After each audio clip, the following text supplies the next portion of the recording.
Hey, I'm so excited to share with you today some of my favorite copywriting tools. Writing copy can really feel overwhelming and it can kind of sometimes take a long time. And so I've got some tools to help you really think about how you're writing your copy, help you edit your copy. Sorry, if you're watching me on YouTube, I'm putting up my notes so I cannot forget any of these tools. But anyway, how you write the copy, how you use it, how you multi-purpose it, repurpose it, whatever it might be. I've got some tools today that I'm going to share with you that can help make your life a whole lot easier. Now, most of them are free or freemium, so they have upgrades if you need more of the features, but you can at least get started right away. And of course, we'll be talking about AI as well, because at this point, you just can't talk about content creation without AI. It is everywhere. So let's make sure we're using it to save us time, but still make sure that we're using it in a way that allows our brand, our organization, our mission, and our impact to shine through. So if you are doing your copy all internally, your content creation internally, if you're thinking about hiring a copywriter or you're thinking about hiring an agency, or if you're bringing in volunteers to help you with that, these tools are going to be really helpful with whatever you're doing to make sure that you have quality content that's going out and saving you some time. So, before we get into my favorite tools, this episode is brought to you by our quiz, Should You DIY Your Website? We're gearing up for year-end giving. We're getting to the end of the year, and maybe in 2024, you have a goal to revamp your website.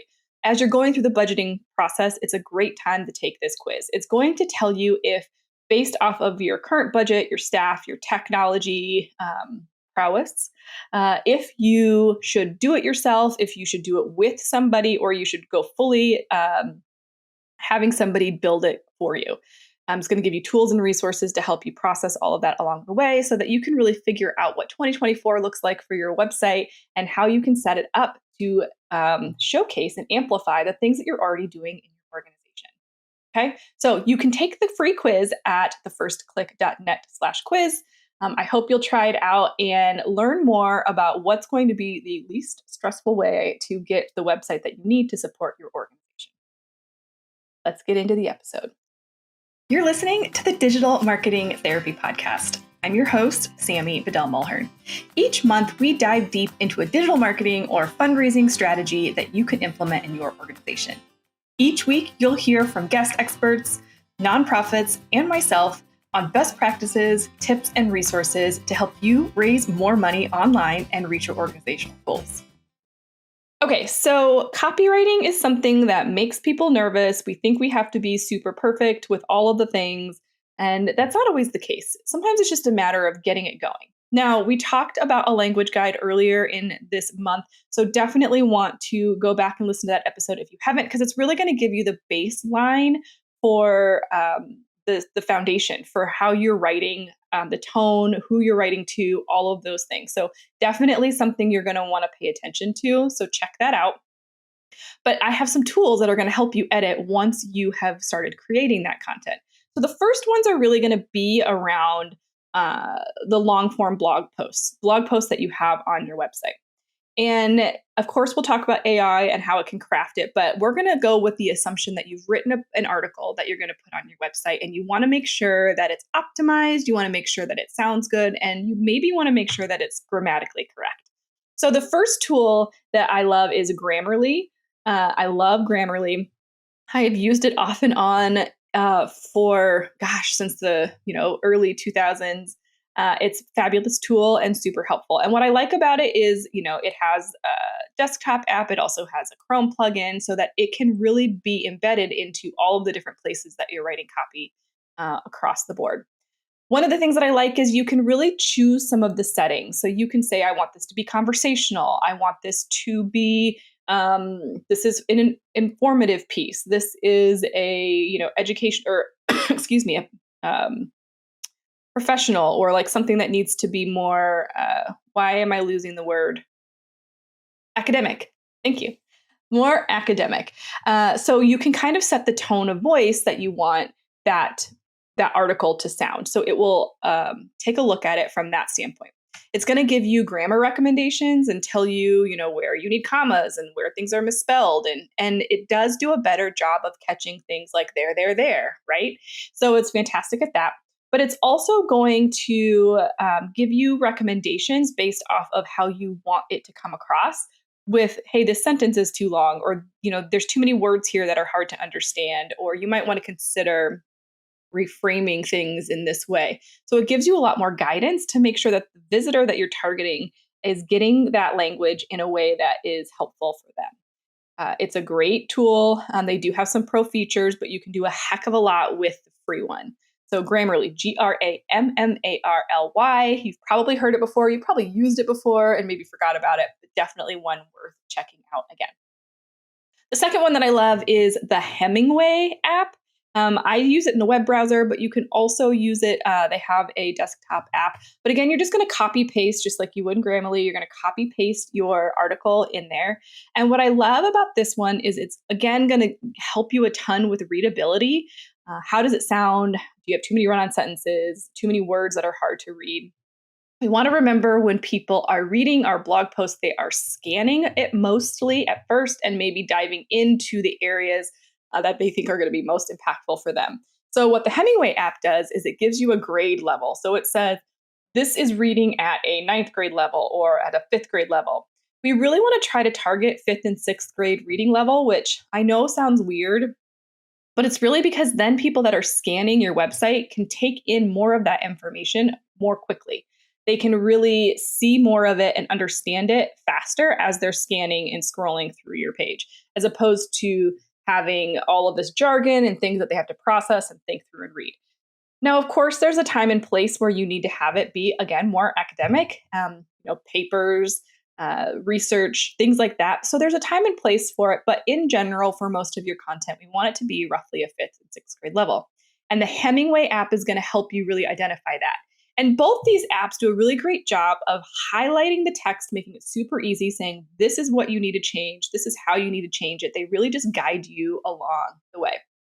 So running your content through both of those two platforms is a great way to get started. And it's almost like having a professional editor there next to you, even if you don't have one, or you don't have a hired copywriter, or you don't have a huge team to help support you in that. Now, you could also throw your emails in there, anything. You can put anything into those platforms that you want to have read.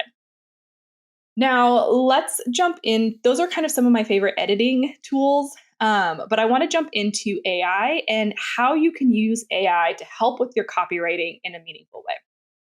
So let's say, for example, you are you've written your blog post, you've got it, and you just need some support in maybe titling it for SEO purposes, or maybe you need help turning it into social media posts, things like that, repurposing. AI is really great for that.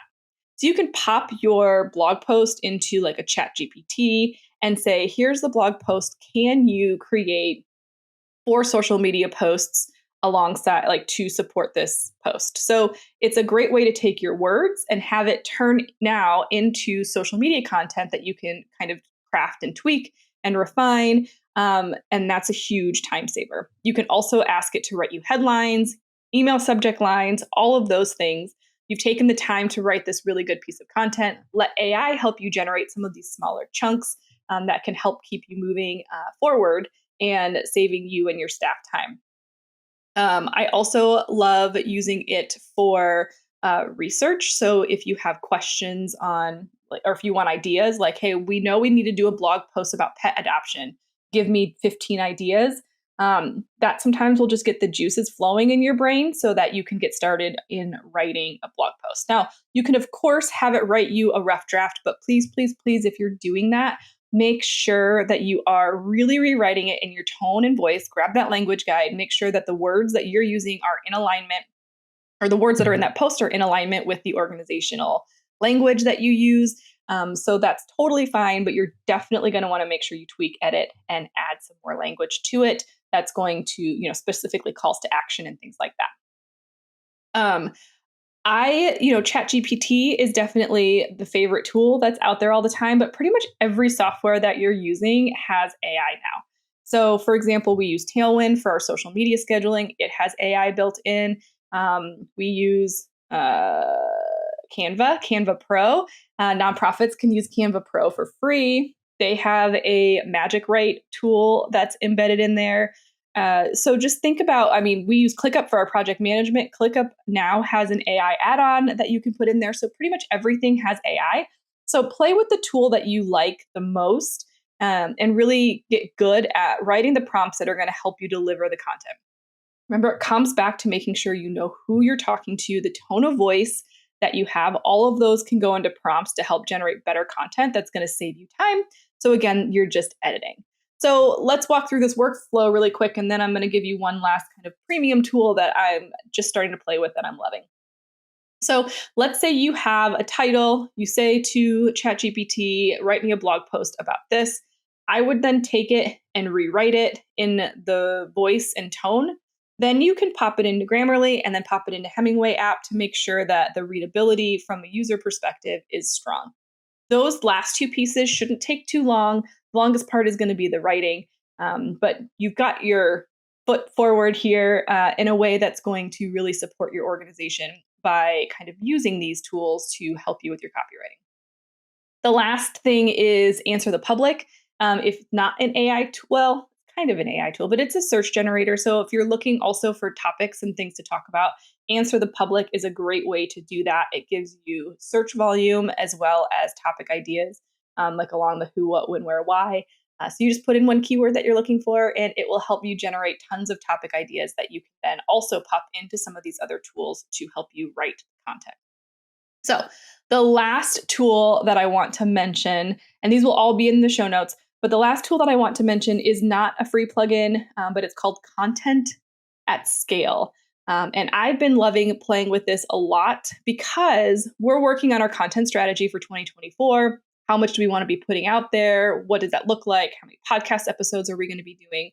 And what I love about Content at Scale is, yes, it's an AI tool, so you can produce content based off of keywords, but I can also pop in a podcast episode and have it populate an article on top of that. So let's say we do this podcast episode. I can give it to Content at Scale. It will, give it kind of a spin on, this is exactly what I want this one to feature, but using this content from this episode, and it will spit out a very long form piece of content that I can go through, edit, clean up, publish.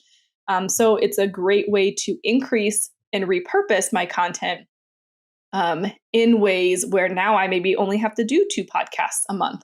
And what does that look like? So I've been loving that. And you can do it from YouTube videos. You can do it from all sorts of things. So it's a great way to take your existing content. Maybe you have old YouTube videos from going back trainings for years. This tool will allow you to just take that YouTube video link, pop it in, and generate some new fresh content that you can get up on your website that, again, edit and refine.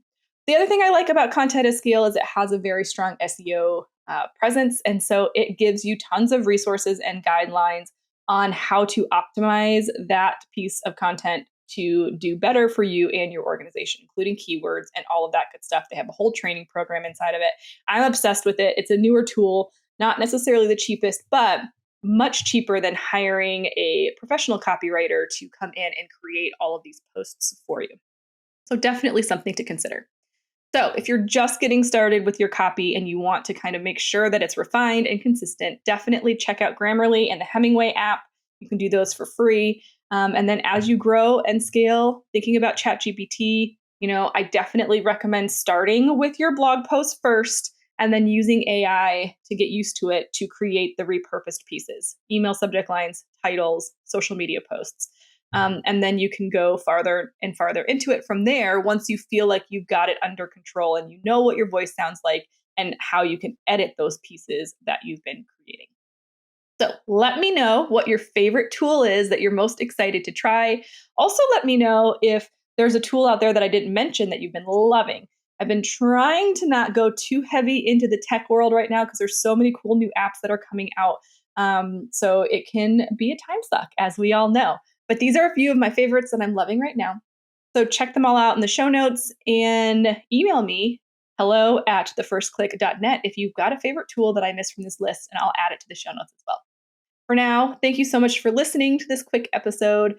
I so appreciate you taking time out of your day to join me every week. Make sure you subscribe wherever you listen so you don't miss out on a single bonus episode or episodes that come out every Tuesday. Thank you so much for listening, and I will see you in the next one.